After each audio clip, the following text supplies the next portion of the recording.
Hey guys, welcome to the next tutorial for ethical hacking and penetration testing via Kali Linux. Before I proceed with my next topic, just one thing that I'd like to continue from my previous tutorial for the harvester would be just go ahead and check what result would you get if you go ahead and run the facebook.com. So you might be wondering that you would get lots of things, but no, you won't get lots of things. The reason being that it's not getting the email IDs from the database.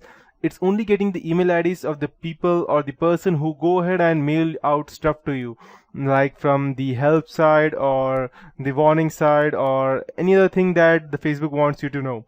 So you might be thinking that the way you got multiple things from Google, you'll get the same thing from the Facebook, but it won't.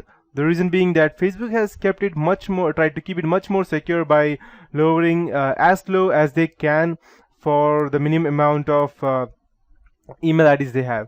So this is through one, but we'll just go ahead and check through all and let's see if we get the same thing. And so you can see we have 2 email IDs and we have a total of 5 hostname IP addresses. So the mtouch is for the, I believe it's for the cell phones. Again, this is for the cell phone without touch, normal Facebook, the developers, and the blog one. Let's check what we get over here. I believe we did not get anything in the PGP server. So, and Bing has lots of results, I believe, because even in the first 50 results it got something.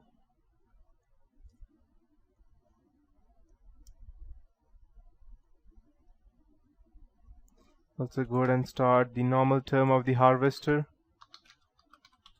And let's check whether it goes through Shodan. Okay. No, I believe it does not go through Shodan. Perfect. So as you can see that when I went ahead and tried to use, okay, I have loads of other things. I tried to use all of these things. I got n number of email IDs than the one I got over here. So these are, I believe, some of them may be the administrator, some may be the person who are trying to go and keep network on the chat or trying to keep them safe. So the firewall people. So these are the list of all the people who go ahead and manage the Facebook from day to day. So yeah, it's good enough. I can see, as far as I can see. Fine. So now this is just for this is through a social networking website. If you go ahead and check the same through any random company, so let's check some of the big shot companies. Let me think. We have Microsoft. No, I want some random companies. Let's check what do we get. And perfect. So let's go ahead and take this website. My connection is a bit slow. I'll just type Indian. Okay, let me check whether my Google is working or not. Okay, it is working. Okay, perfect. So I won't go over there, but now you know how you can go ahead and get all the IDs or the email IDs. If you're looking at it from a company's point of view, you can gather multiple things.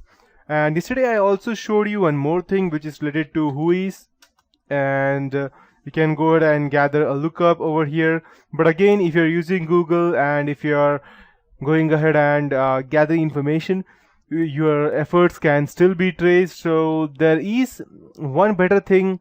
Rather than searching it over here, I can go ahead and do the same thing over here on my terminal. So I'll just clear everything and I'll type whois and I'll type google.com, or I'll just type a better one, microsoft.com, since that is a more private company than Google. Perfect. So even without using any kind of tool, I just went ahead and typed whoisgoogle.com and it gave me all the information. So it starts from over here. Server name is microsoft.com, or goddamn, okay, I'll just ignore that.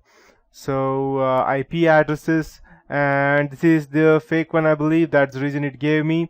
And I have, okay, Fine. So the as you can see that any random website that starts with Microsoft.com are given over here, even if it's a fake one. So as you can see that these are a bit abusive, but they are a fake.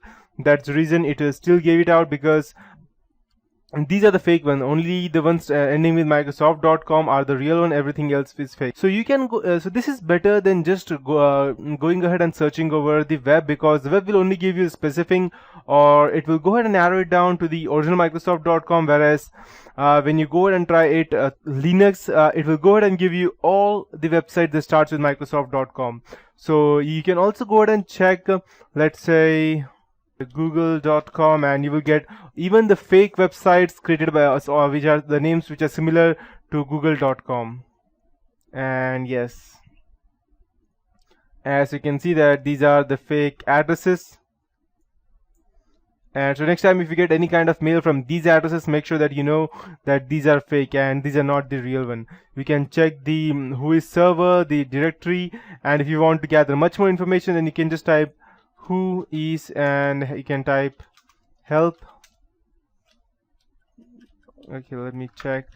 Okay, and you can go ahead and tag all these things to get a much better information about any random thing that you're trying to get. So that would be it from this end for whois and the previous one.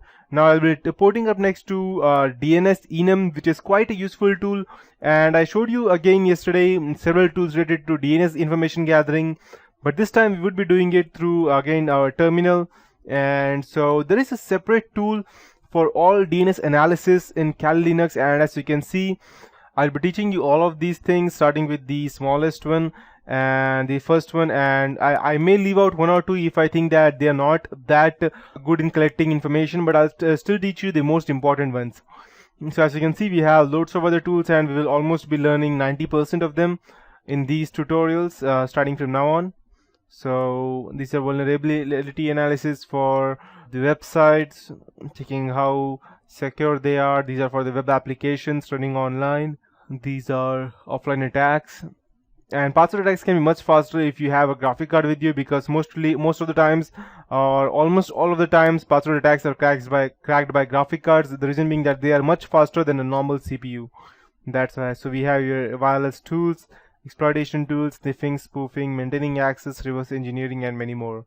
So starting with the dnsenum,